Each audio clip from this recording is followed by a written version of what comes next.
आज हम एक ऐसे कुदरती करिश्मे की बात करेंगे, एक ऐसा रहस्य जिसने सदियों से विज्ञान और आस्था दोनों को अपनी ओर खींचा है। कभी सोचा है कि ऐसा कैसे हो सकता है कि दो महासागर अगल-बगल मिलते तो हैं पर कभी आपस में घुलते नहीं? ये देखिए, दो अलग-अलग रंग का पानी मिलता तो है पर एक अनदेखी लकीर उन्हें अलग रखती है। ये कोई कहानी नहीं, एक असल जिंदगी की पहेली है। और नहीं, ये कोई स्पेशल इफेक्ट या फोटोशॉप का कमाल नहीं है, ये एक असली कुदरती घटना है। इसे अलास्का की खाड़ी और जिब्राल्टर जैसी जगहों पर साफ-साफ देखा गया है। तो सवाल ये है कि आखिर यहाँ हो क्या रहा है? तो चलिए, इस रहस्य का जवाब ढूंढने के लिए हमें जरा वक्त में पीछे चलना होगा, एक बहुत पुराने सुराग की ओर। बात है आज से 1400 साल से भी पहले की। इस अनोखी बाधा का जिक्र पता है कहाँ मिलता है? कुरान में। सोचिए, उस वक्त जब आधुनिक विज्ञान का तो कोई नामो निशान तक नहीं था। कुरान की सूरा अर-रहमान में लिखा है, ध्यान से सुनिएगा, उसने दो समुद्रों को छोड़ दिया जो अगल बगल मिलते हैं, उनके बीच एक पर्दा है जिससे वे पार नहीं करते। ये जो वर्णन है ना, ये कमाल का, एकदम सटीक है।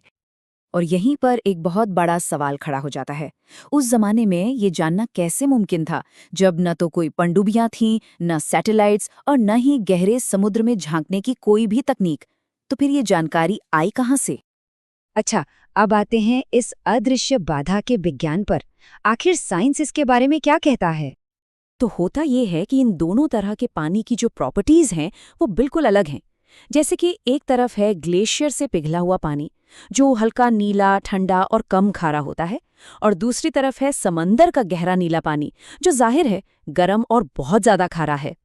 तो ये जो दीवार है ना, यह असल में कोई सीमेंट या ईंट की दीवार नहीं है। ये तो बस पानी के खारेपन, उसके तापमान और घनत्व यानी डेंसिटी में जो फर्क है उसकी वजह से बनती है। और पता है, वैज्ञानिक इस अनदेखी बाधा को एक खास नाम देते हैं, हेलोक्लाइन। ये एक अदृश्य बैरियर है जो पानी के खारेपन में एक तेज अंतर की वजह से बनता है। बस एक साफ सरहद खिंच जाती है। तो अब वक्त है इन दोनों धागों को जोड़ने का। एक तरफ है वो प्राचीन सुराग और दूसरी तरफ है आज का मॉडर्न साइंस। जरा इस टाइमलाइन को देखिए, सारी कहानी और भी साफ हो जाएगी। करीब 610 से 632 ईस्वी कुरान में दो समुद्रों के बीच एक बाधा का वर्णन मिलता है।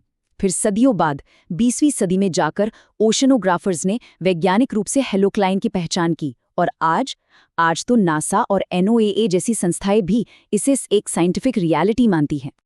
याद है ना, कुरान में क्या कहा गया था? एक बाधा जिसे वे पार नहीं करते।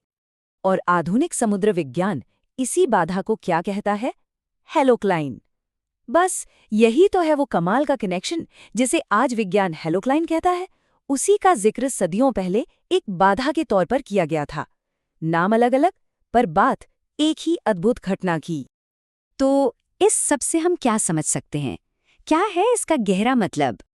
देखिए, स्रोत ये बताता है कि ये प्राकृतिक बाधा सिर्फ एक साइंटिफिक फैक्ट नहीं है, बल्कि ये प्रकृति में मौजूद एक जबरदस्त संतुलन, एक बैलेंस का एक बहुत ही पावरफुल उदाहरण है।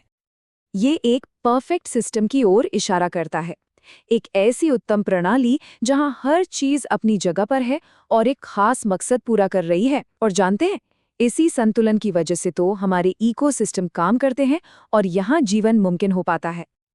और ये पूरी कहानी हमें एक बहुत ही दिलचस्प सवाल के साथ छोड़ जाती है।